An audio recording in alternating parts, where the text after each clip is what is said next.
It's 4 o'clock in Los Angeles. It's 6 o'clock in Chicago. And it's 7 p.m. in New York City. Hello, everybody. I'm Mad Dog Scipio, and this is America's Best Popcast. What's the buzz? I am joined, as I am, God help me, each and every week by Amelia the Pitbull Chapman. She's back. Yet again, she is back. How are you, Amelia? Thank good. How are you? I'm fine. Why are you here? I don't know. Is there any way I could possibly get rid of you? Yeah, you could tell me bye. I'm just kidding. That didn't work last time I did that. You end up Well, coming back anyway. Anyways, so how the hell are uh, you, kid? thank good. How are you? How's the new gig? Thank good. You haven't gotten fired so far. That's a good thing. I know, right? I'll be there 30 days Friday. Can you believe it? Yeah, well, it's funny. You've been there 30 days, but it doesn't seem that long because you've been out of work for like 3 months, Three which is like a months. really long time to be out of work these days. I know it seems like six Yeah, months. 3 months seems like I six. know. It does seems longer, doesn't it? Yeah. Oh yeah. Well, I'm And glad that somebody took a chance and you know I hope their insurance is all paid. well, Anyway, I they're kid you teaching well. me very well, and I said I'll learn fast as I can. Just give me this Yeah. job, please. I need it. Well, we are What's the Buzz, America's Best Popcast. And we are joined by our guest of honor tonight. Tonight, the return of Marc Sotkin. He is a television writer, director, producer, man of all trades. And sometimes he's even the human punching bag for Betty White and B. Arthur. What is Mark, that? how are you, my friend? Welcome back. You know what's weird is I was allowed to punch back, so There you go. it There you worked out go. okay. Bless you, brother. Welcome, man. We haven't seen you in a long time. I know, Been a right? while. So what are we talking about today? We are going to talk about political correctness in comedy, and that was spurned by a show I saw with Mel Brooks and Carl Reiner. I looked at some of their early stuff, Mark, from when they were with the Sid Caesar show back in the day when they were writers for Sid Caesar, and a lot of that stuff. And I think it's fair to say you'd be hard pressed to get away with some of that stuff today. There's great stuff that you can watch. It's funny. I guess it was more than a couple months ago. I was with my adult children. I said, "Oh, we got to watch. You've never seen Where's Papa?" And Where's Papa Oh, was like a really funny movie oh at the God, yeah. time. And when you watch it now, you just cringe. Oh Uh, my God, yeah, the racial stereotypes and yeah, hey, I've written my share of fat jokes that I would not write sure, today. Hmm. So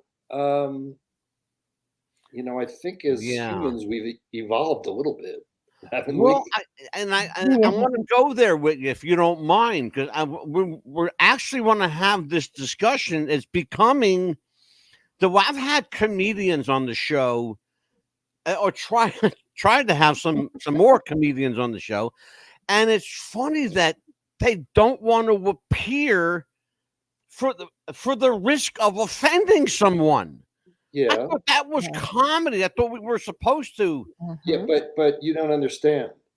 There are groups of people that were always the butt of the joke Yeah. and never given a platform to respond to those jokes. Right. And you know, I get it. If you were uh, an overweight kid who was teased all through school, Sure. it may not be that funny, Yeah. and it could hurt. I get it. Does it? Um, Here's the thing. As a writer, okay, um, I I wrote a tweet that a lot of people didn't want to respond to. So um, some human traffickers were Hmm. caught at recently at Comic-Con. Okay, Yeah. nothing funny about human trafficking. No, Right. not at all. No. Mm-mm. However, so what happens in my mind though is, you know, having Daffy Duck ask me if I want to get laid You know, sorry, Yeah. it's funny. Okay. Yeah. So, but knowing that, yeah, publicly, and I didn't write that joke. Okay. I just said, Yeah. for a comedy writer, your mind Yeah. spins a little bit when you hear that It these is funny characters shit, were Mark. part of It really comedy. is. Yeah. It's So I funny can't shit. help that part of my brain, but enough of my common sense, and it's not because Yeah. I'm worried about being canceled, and Well, it's not worry. I'm not worried about yeah. the fact that a network won't buy the work, which they Yeah. won't. Yeah. Um, Well, I'm gonna talk about that too. Yeah. We're going to talk on a serious note. We're going to talk about a friend of mine just shopped a comedy series, and he had the door slammed by virtually all the three majors: ABC, NBC, CBS. They right, all, even the cable outlets, yes. didn't want to talk to him Yeah. because the stuff was too edgy. Too edgy. This is 2024. Um, But there's still, Mark, honest to God, bro, the two funniest guys still on TV today yes. are George Jefferson and Archie Bunker. Yeah. Uh, so here's another factor. Mm-hmm. You're not the demographic they're looking for. Yeah, Yeah. I'm an old fart. Yeah, That's a fact. yeah, Okay? And yeah, I'm sure that there's it's funny because you talk about George. I'm always curious, and I ask, if I'm talking to a black comedian or what, or yeah, somebody who's black, the offense they take at Amos and Andy, the TV show. yeah. Now, the radio show was performed by white guys in blackface. Yes, I get it. What upsets me is the black cast of the TV show Amos and Andy were brilliant comedic performers. absolutely. They were great. Okay, they Yep. all had jobs. They all wore suit and ties, and no one's getting to appreciate their work. I Yeah, can't see that big a difference between the characters on Amos and Andy yeah, and Fred Sanford. I, I, mm-hmm. I just don't. Okay. Now, that's easy for an old white guy to say, and Yeah, I'm sure the offense is legitimate. yeah. But to me, it's sad because really they were great performers. Oh my God, absolutely, So, absolutely. yeah. But by the same token, Mark, a guy like oh my God, back in the day, he did the Al Jolson, the Jolson story. Larry Parks. Yep.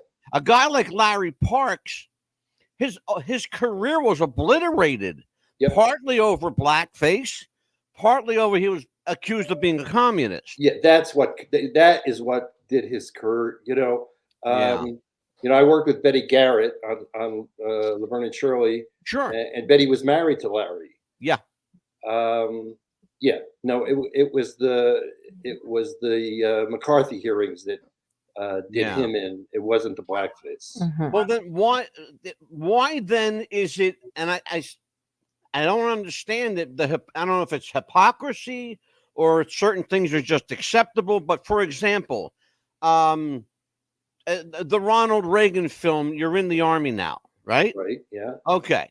There's a scene in that film where Alan Hale Sr. and a bunch of performers are dressed as women, the women of the minstrel show. Mm-hmm. And there's a large number of people in blackface. Yes. The old, Swanee River, the old banjos, the whole bit. Yeah. But today, it's looked upon as a classic film. Nobody even mentions the blackface. I don't know how many people today are watching Ronald Reagan films because of the blackface. There is an episode of The Golden Girls where, and it was before my administration, but where Rue and Betty come out of the bedroom wearing mud packs. Oh yeah. Oh yeah. And I think it's back on for a long time. They wouldn't rerun that episode. Really? Well, it looks like they're in blackface, and Yeah. I get it. If Right. if I did something with the most horrible Italian stereotypes Right. coming from me, not from an Italian guy, but from Right. me, uh, I think you might take some offense. Or laugh my ass off because I Well, know it's true. Yep. yeah, but their blackface stuff wasn't true.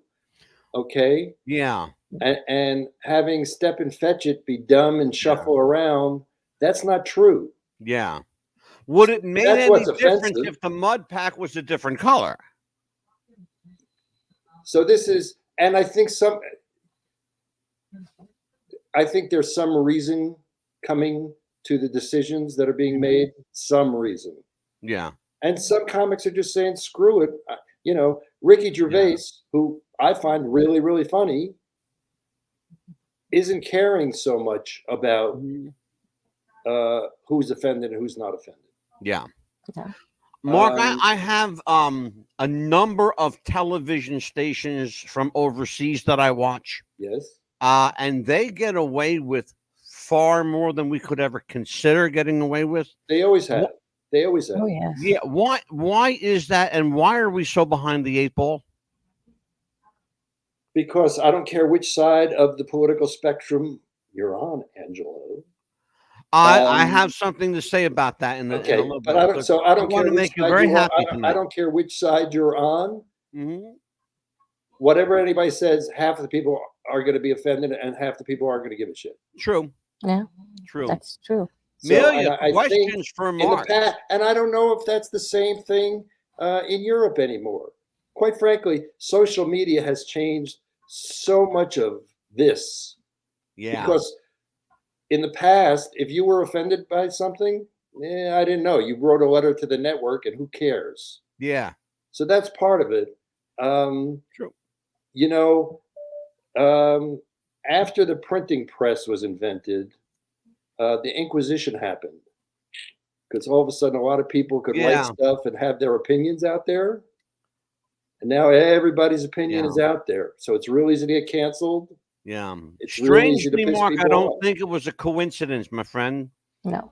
I don't think it was a coincidence. I don't think the invention of the printing press and the Inquisition were mutually exclusive. Oh, no, that's what I'm saying. Yeah. Oh, I think there's a definite correlation.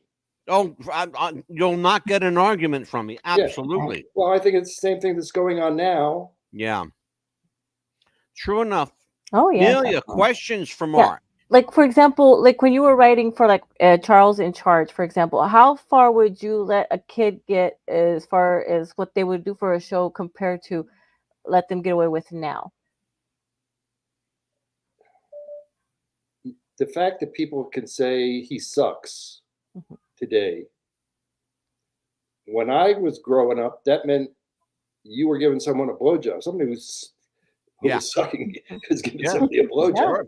And now you can say you know. And then once cable happened, so I don't know if there is still a standards and practices department. The censors that we used to have to deal with at the network. I don't know if that exists anymore. Yeah. It's interesting. That's an interesting question because again, I was watching Carl Reiner and Mel Brooks today, reminisce about their careers. Of course, Carl Reiner passed away since that program was filmed. Interestingly, that the two of them collectively said that comedy gold lies in those things that society are afraid to touch: racism, homophobia, murder, incest, all the taboos of everything that we're afraid to touch. That's what makes great fodder for comedy. Right. Would you agree with that?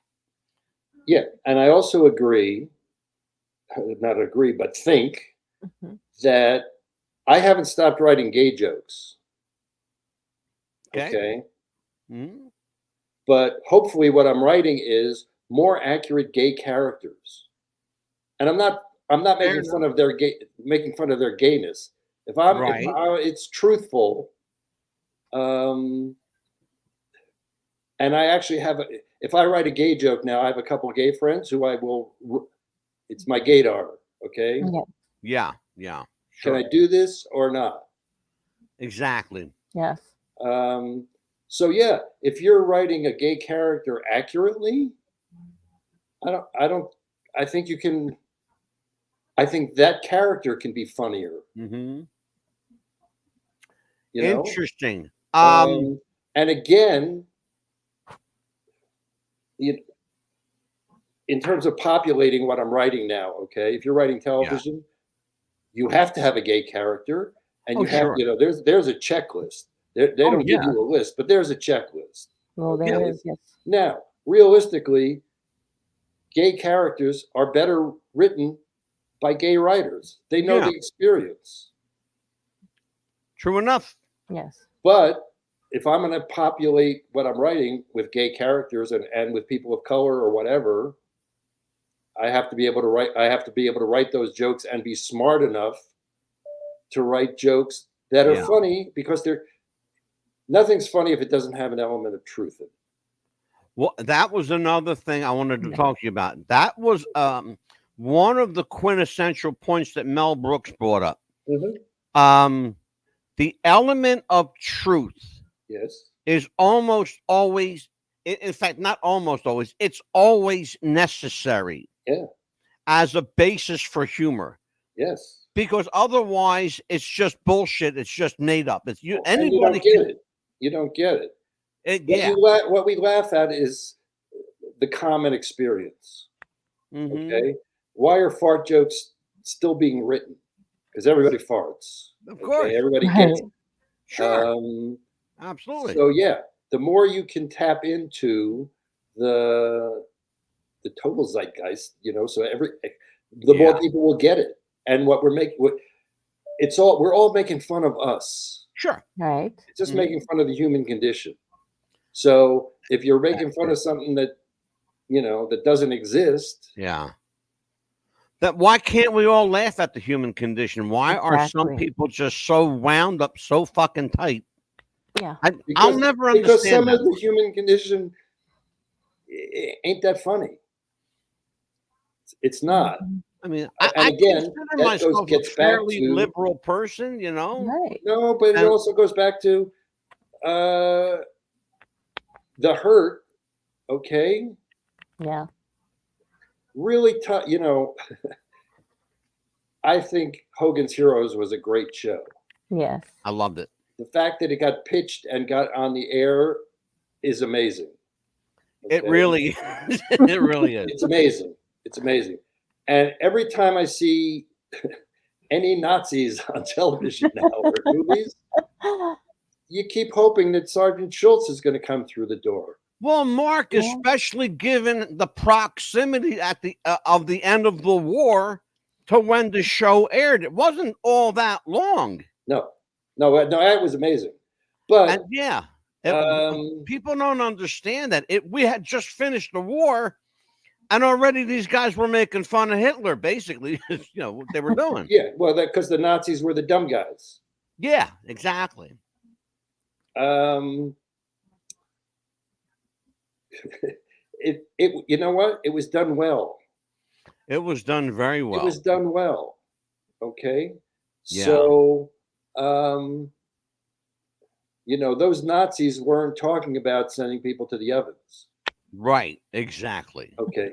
And I'm sure there were people who weren't or couldn't even think about watching that show. Oh God, I'm certain. Yeah. I'm absolutely certain. So there's a case of, Yeah. The fact that it was on for as long as it was is a testament to the writing. Well, I think. I mean, it was a good show. Yeah. Like I said, every time I see Nazis now, whenever you see a movie now with Nazis, they're really, really, really bad. And I just think, oh, please have Klink come through the door. Right, exactly. Okay? Colonel Klink. Never happens. Let me tell everybody that Marc Sotkin is an award-winning writer, producer, and director who has influenced some of America's most iconic television shows.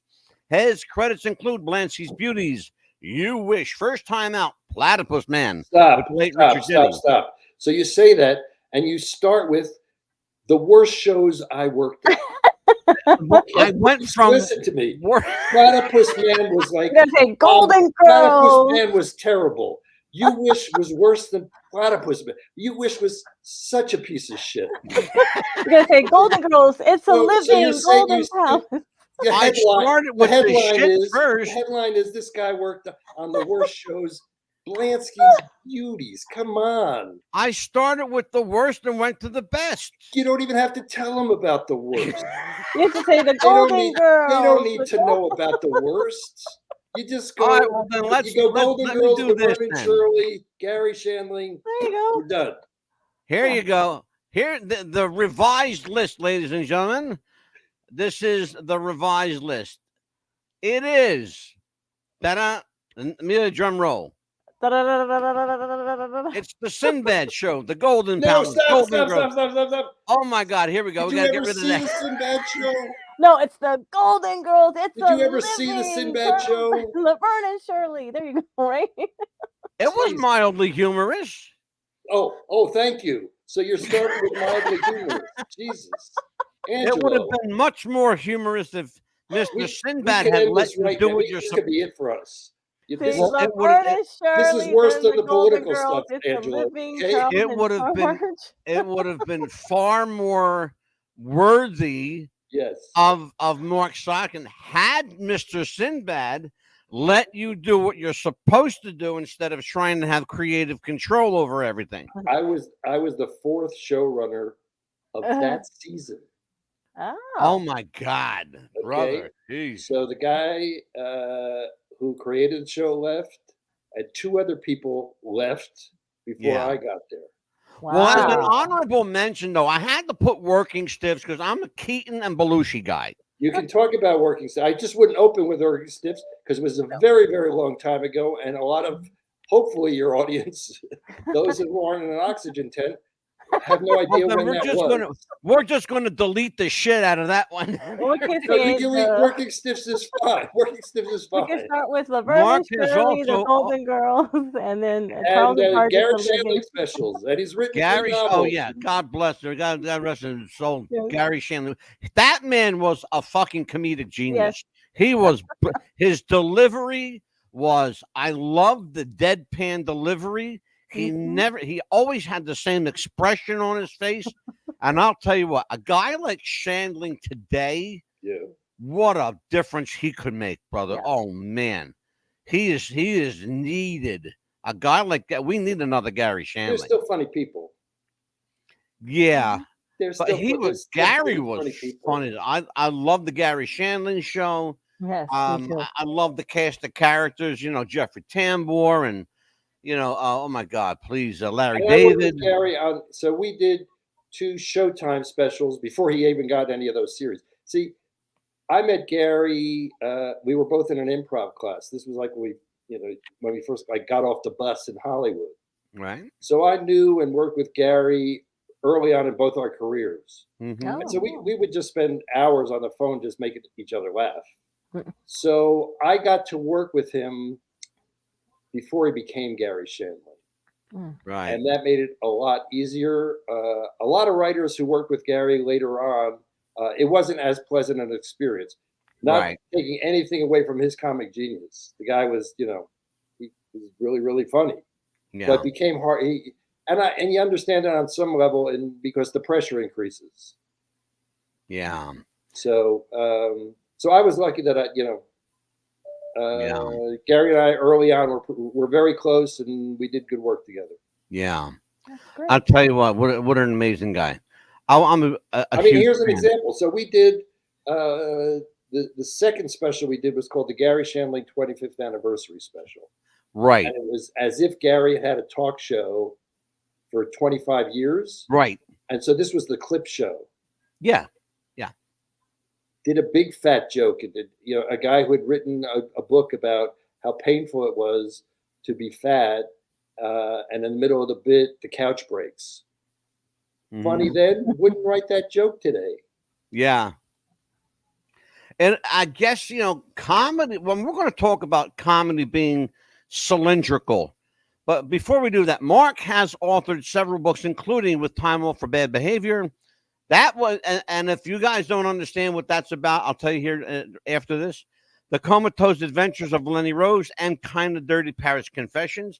I have all of those books. I went through a ream of paper printing them all out, but I have them, by God, because I'm a cheap bastard. I don't spend any more money. I'm going to start charging you for this gig. Oh, Okay. Well, me and Amelia, I think we can maybe squeeze up 75, 80 bucks between the two. That's more than I would have made on the books you bought. So There you go. Amazing stuff. Amelia. yes. Oh, Question. before we move on, and the books are available on Amazon. There you go. There you Oh, go. I'm going to talk about the books. I want to talk a lot about the books, in fact, because I like them. I want to bring Amelia in here. Amelia, I am about to cue up your favorite commercial. Oh I no. wanted to let you know, to give you a heads up, so in case you need to pretty yourself up or whatever for your It's guy. not my okay? favorite commercial. Mark, Yes. this is Amelia's favorite commercial. Pay close attention. Don't believe a word he's. Do you have sweaty balls or volleyball netty balls? It's time to make them ready balls. The Manscaped.com Lawnmower 3.0 will do the job and clean your knob with its patented no-nick head, so your head will function as desired. Enter promo code Wrestling Future for a generous 20% discount. That's enter Wrestling Future for a 20% discount. Manscaped.com and Wrestling with the Future, going balls to the walls with Manscaped.com. And the Lawnmower 3.0, your balls will thank you. And so will we.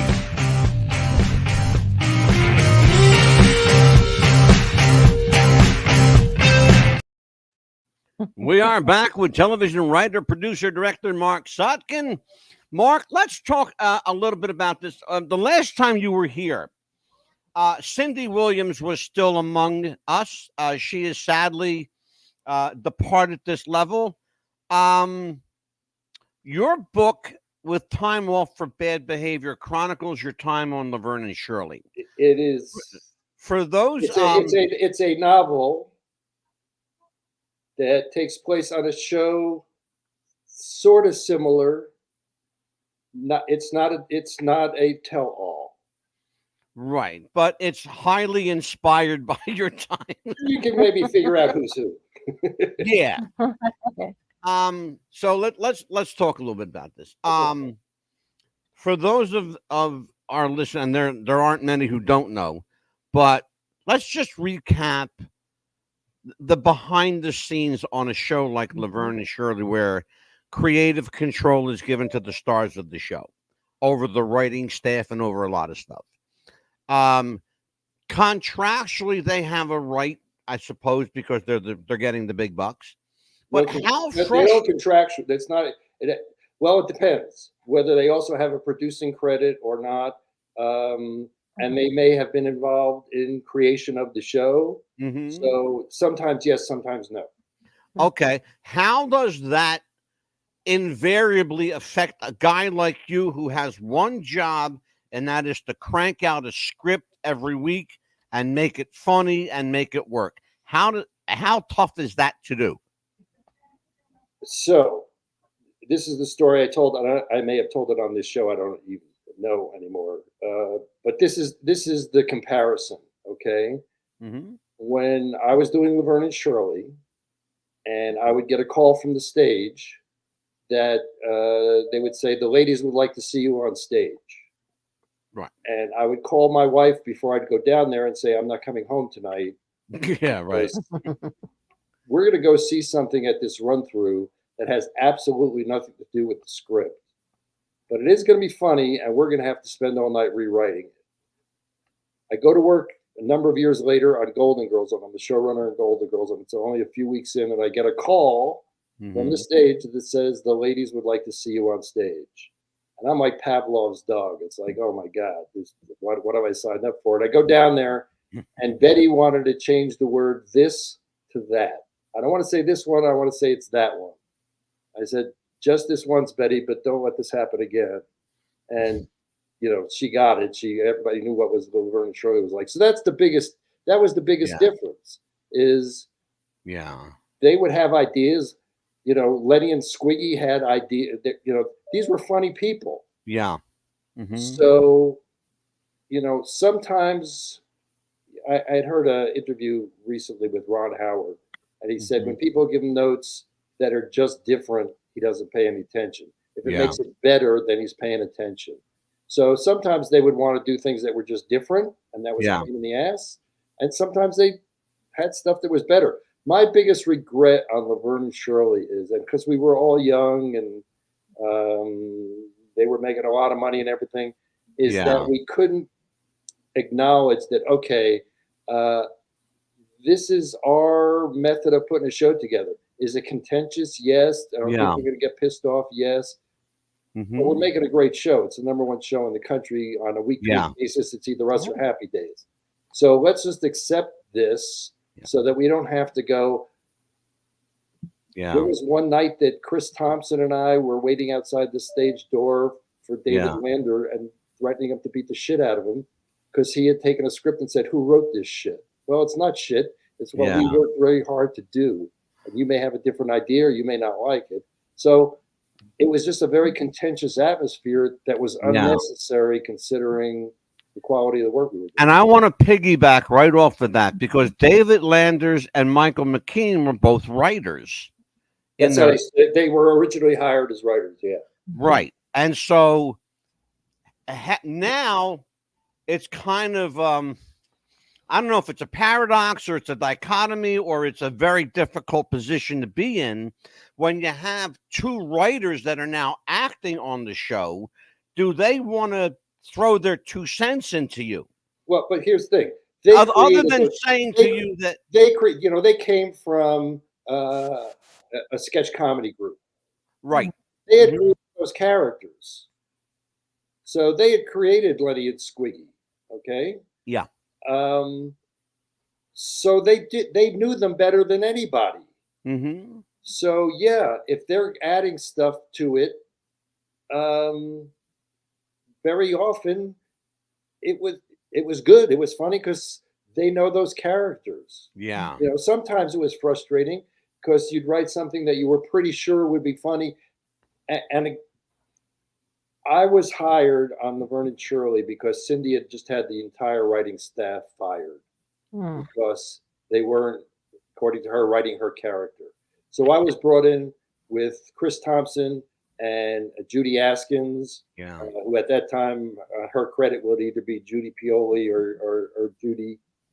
Anyway, it was Judy Pioli. Anyway, so we were brought in together to help. So when we got there wasn't a lot of trust in the writing. So when we get to the actually, we shot that show on Tuesday. So when we get to the Wednesday morning table, Dave and Michael were already improvising without even reading the script. So that was frustrating. Yeah. Eventually, we got to the point where they knew we were writing them funny enough stuff that at least we got to hear it at the table. Then they would add stuff.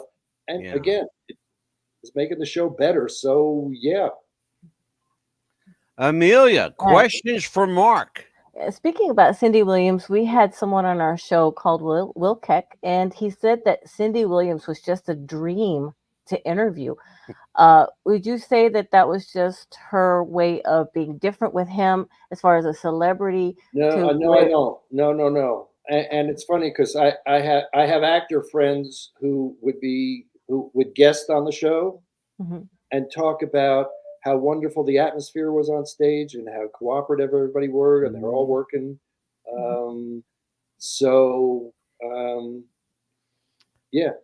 She had a contentious relationship with the writing staff. He actually gave us, he clued us in on a little bit of that. Yes. Will Keck is, I'm sure you know who he is. If you don't, have no idea who he is. Well, he actually wrote 2 LaVerne and Shirley specials and 2 Happy Days specials. Okay. And produced them. Okay. They were that was long after they were on the air. Yeah, exactly. They were I mean, they were like the reunion kind of things, Yeah, right? kind of Is that reunion kind of things, and he's a reunion shows? tabloid bad Yep, boy. yep, Is yep, what they yep, call yep. them. Mhm. And he gave us kind of a behind the curtain peek. He's Yeah. a gossip columnist, Yes. you know, celebrity, the kind of guy that, give you an example, he paid a woman $500 to use her tree so he could cover Dean Martin's funeral. That's the kind of guy we're talking about. I'm Yes. not. It's. He I'm not. rented a Please, tree limb. I'm Yes. not. He did. Amelia, please, so that Mark doesn't think I'm a schmuck. No, he Tell did. me if I'm He paid $500 for this woman's tree so he could for cover a a tree. funeral. Yeah, Yes. and we have the book. He But has here's the- the thing, though. Uh-huh. He said that she had this, talking about Cindy Williams, Yes. and I don't talk about the deceased, but in the interest of full disclosure, he said that she had this duplicitous personality that she could flip on a dime. Yeah. Whether his, if she liked you, she liked you. If she Yeah. didn't, you know, you were like dog shit under her shoe. And she didn't dislike us. She did not dislike us. Okay. The work process was contentious. Okay. She knew we were putting LaVerne and Shirley in very, very funny situations. She knew the writing was good. Mm. But there were times she would go, Shirley wouldn't say this. No, if she was writing Shirley wouldn't say it exactly the way we wrote it. But I can tell you that if Shirley had said the words the way they were written, it'd be fine. Okay? So it actually pissed me off a little because after she was dead, I saw there was an interview of her talking about how they could never find writers that could write her. Wow. And Judy Askins, and Interesting. Paula Roth, brilliant writers who wrote great Shirley, Yeah. and she hired them after when she would do that, like a special, like you're talking about. She would always hire them to write stuff for her. Yeah. When she did her one-woman show, they wrote stuff for her. She had brilliant women writers who could write for her, and she didn't acknowledge that in that interview. Wow. That pissed me off. Okay, Wow. so Yeah. did we hate each other? No, absolutely not.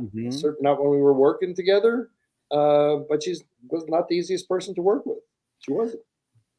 Are people like that, talking about, you know, Cindy and of course, you know, Penny Marshall, people like that and that caliber, are they genuinely disingenuous, or do they not realize that they're being unkind to somebody who's just trying to make a living? I think that when you have a network, especially back then, you know, there's so much on now. I don't know that you get to be a prima donna now. Yeah. There's a lot of pressure on them.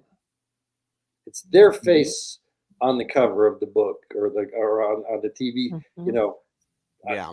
it's Golden Girls, 17 million people a week watch the show. Yeah. Okay, that's a lot of pressure. Now you've got a hit show and you want it to be a hit, or you've got a really shitty show and you really don't want to be canceled. Yeah. True. All right. And I'm sure there's a frustration of we've got to do something. I got to do something, and the network, you know, has their agenda, and the studio has their agenda, and you know, I get it. And also, when you're any actor, the best actors are going to hear no so many more times than they're going to hear yes in their careers. And I think for some people, when they finally get a yes, they go, those other people are going to pay.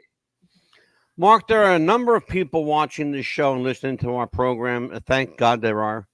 And I mean that literally. Thank you. Yes. Thank you. The best piece of advice, the best single piece of advice you ever got from someone in the business that stuck with you today? It was from the amazing producer, Bernie Brillstein. Okay. I know the name. I know who he is. Yep. Yeah, Bernie, you know, he represented Jim Henson. He represented all the people on SNL.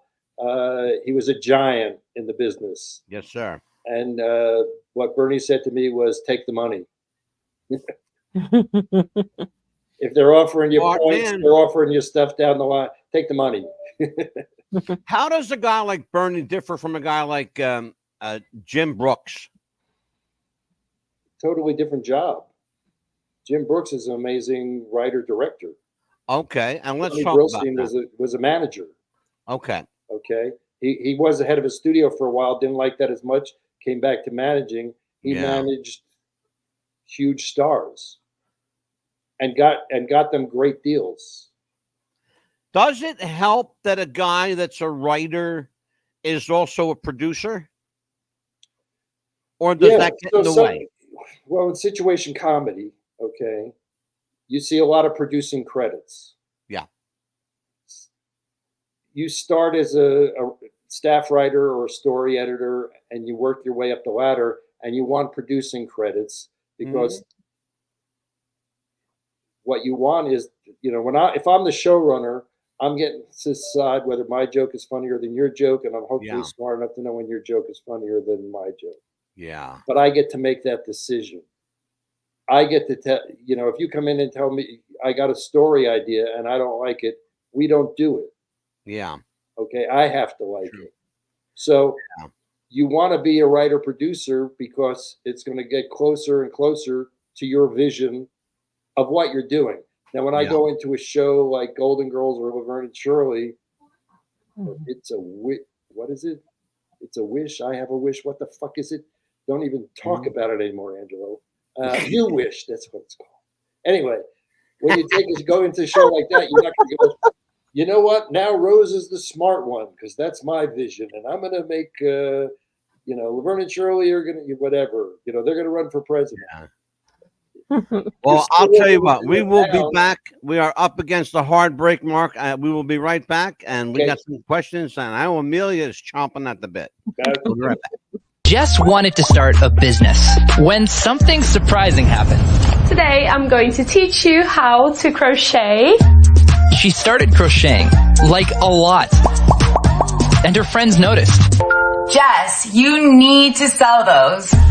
So she signed up for Shopify and started building her business. Yes, I love that. And after a lot of hard work, this happened. Oh my gosh, I just made my first sale! You see, every day, hundreds of businesses get their first sale on Shopify. We got ding! And the next could be you. So when you're ready to bring your idea to life and become your own boss, build it on Shopify. We are back with What's the Buzz, America's Best Podcast. I am Mad Dog Scipio. She is Pitbull Chapman, and that is Marc Sotkin. And I just got some breaking news from my agent who just said, Mad Dog, I just confirmed Pat Boone for your show. That's for real. We got Pat Boone will be joining us in September. All right, yay. We also want to confirm Mama Walton, Michael Learned, will be here. And tomorrow night, up-and-coming actor, model, Gunnar Pope.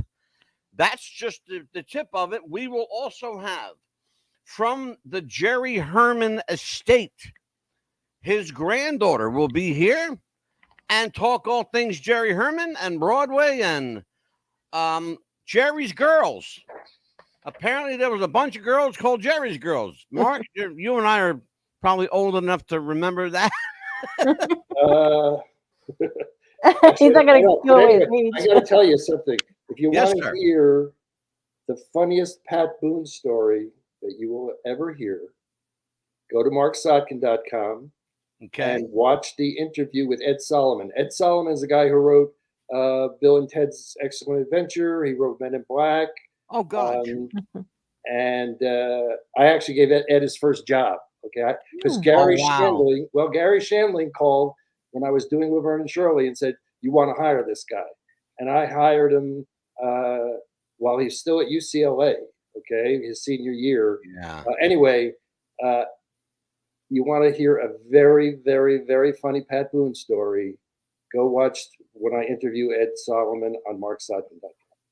Oh, awesome. Wouldn't it be, Amelia? I would love to have Mark on with Pat Boone. That would be awesome. Would Oh you do man, I that? would love to have you on with him. Damn, that would be really Well, you know, I don't know him. I'm just telling you about this story. Oh, okay.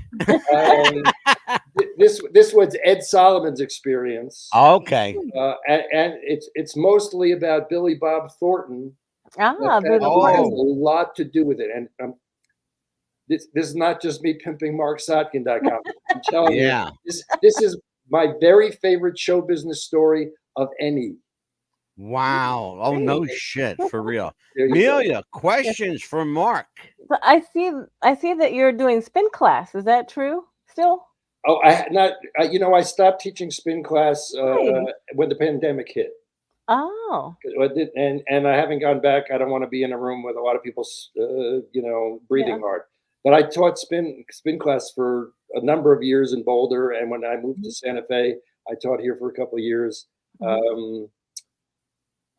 What was great about having a job of being a spin instructor is you have to be there because it's your job. Yeah. So those days when you go, yeah, I don't want to go spin today, right. because even if you fake it, you're going to burn a lot of calories. Exactly. So, Right. Exactly. I miss spin class, and my class in Boulder especially. We had a very great group of regulars. Mhm. It was mostly they dug my playlist, so Oh, that's good. it's more about the playlist than anything. Right. Well, I will tell you something, Mr. Sotkin, my friend. Mark, go Mark. You, along with a number of, I consider very influential, close people to me. You are one of them. I consider you a friend.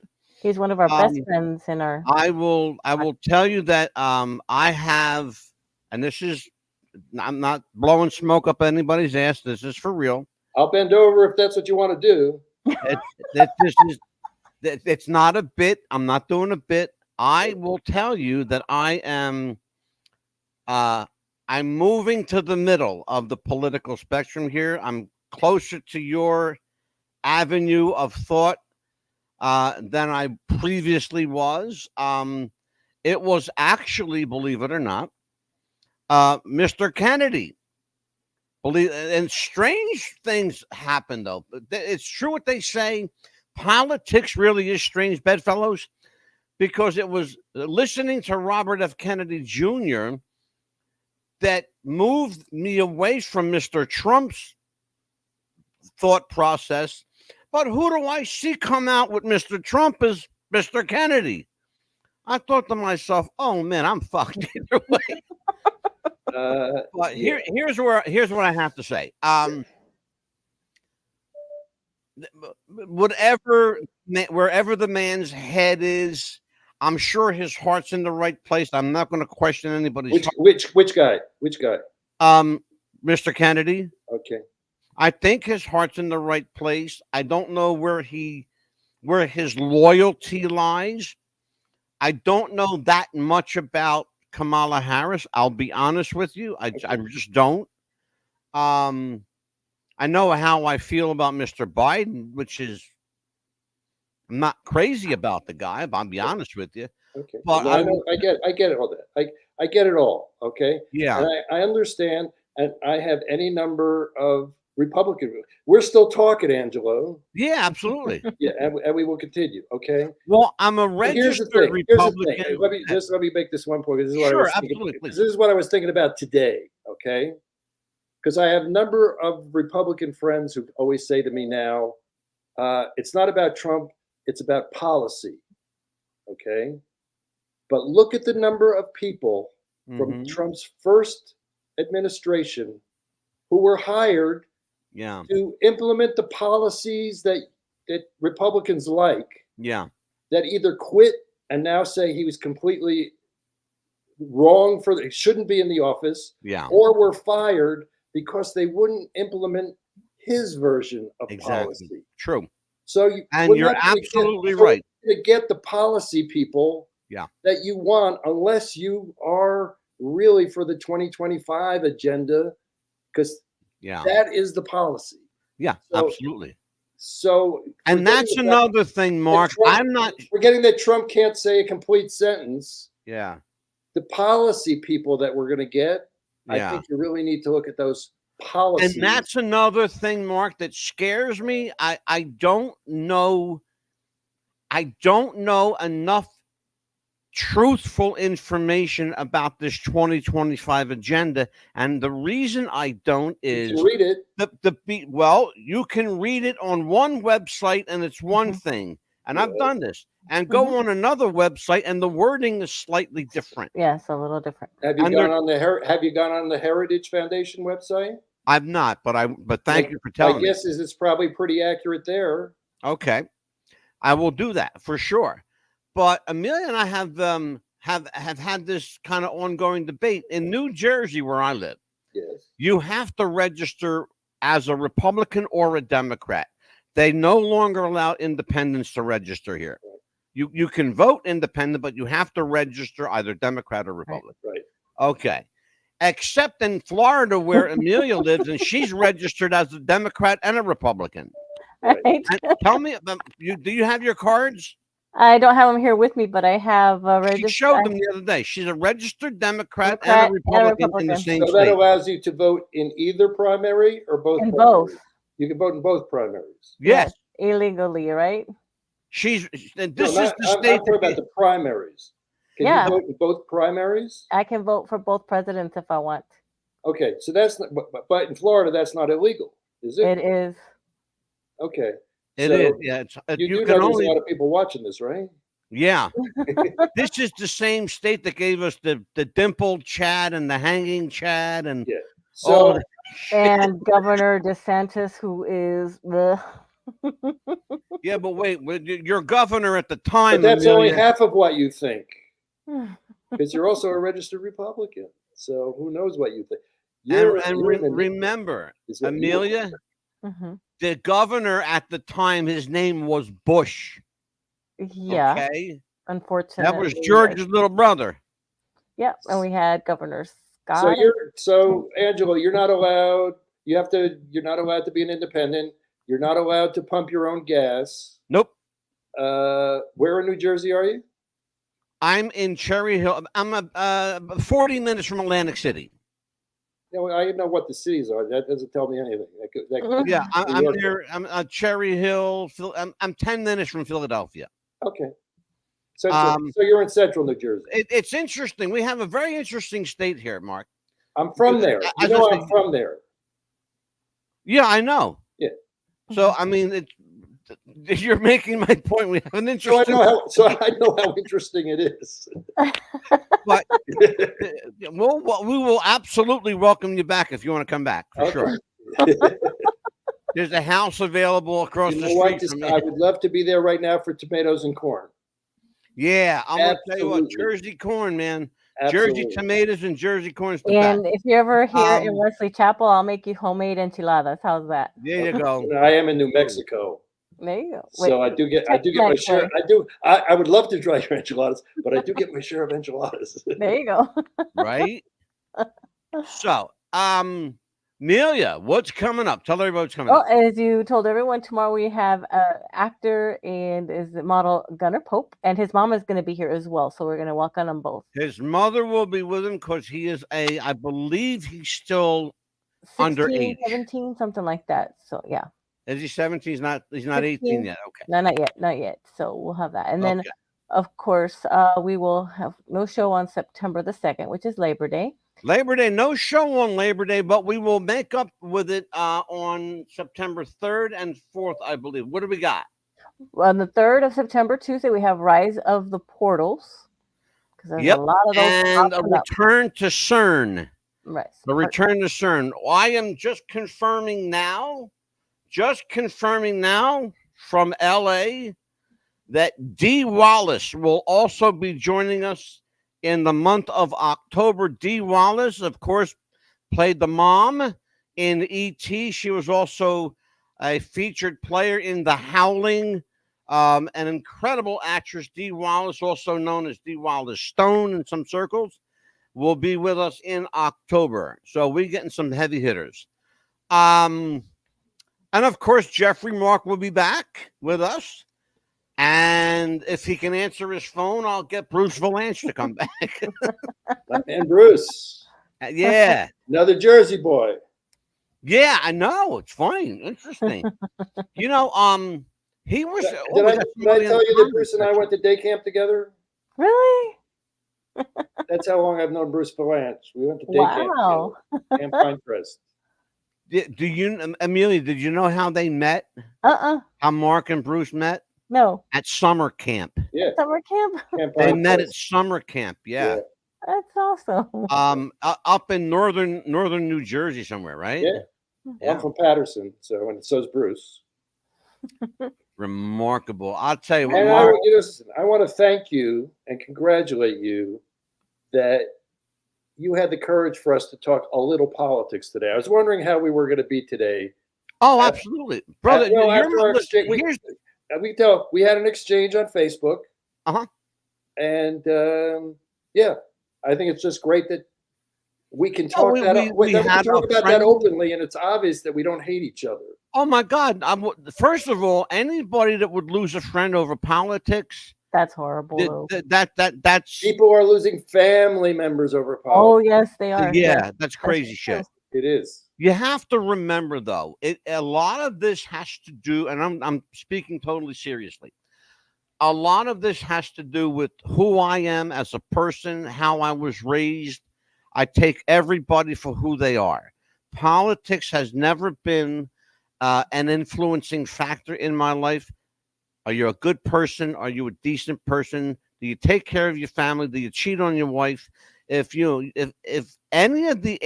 answer is yes to the negative questions, then I'm probably not going to be your friend. Because if you're running on your wife, I don't want to know you. If you take care of your family, yeah. Are you good to your kids? Yeah. Do you spend time with them? Yeah. Oh, that's wonderful. But I'm a Jersey guy, and that's who I am. It's just who I am. I will never lose a friend over politics. That happened once, and I wished them well and said, look, if this is that important. For some people, it's the line in the sand. I get that. Yeah. If it's that important, it is sad. It is. It's painfully sad to see friendship destroyed over something that's going to be gone in 4 years. Exactly. Absolutely. We've already outlived, 1.5 terms as president, Mark, you and I. We've been friends for 6 years now. Really? Yeah, which is the first show you ever did with me was 6 years ago with my late co-host Shirley on our psychic show. Yes. Where you told me the blessings of crystals and how many millions of dollars you spent on I love crystals too. So guess what? It was your psychic show. Come on. Yeah. Oh God, and guess what? He's got another co-host that loves crystals. Yeah, and her. She's another one. It's funny. I did an on-air reading the other night for Will Keck, this gossip columnist. The guy in the tree. I know. The guy in the tree. The guy in the tree. Yeah, he was rather blown away. All right. So, anyway, Amelia, another one is in the books. Marc Sotkin is our friend. He will be back. He doesn't hate us. He's family to the show, actually. He's our family. Well, I'll tell you what, folks, Lord willing and the creek don't rise, we will see you tomorrow night with Gunnar Pope. On behalf of Marc Sotkin, I am Angelo, the Mad Dog DeCipio, with Amelia, the Pitbull Chapman. We will see you tomorrow night. Again, God bless. We'll see you. Mark's treating to dinner. Meet us at the Taco Bell, baby. All right.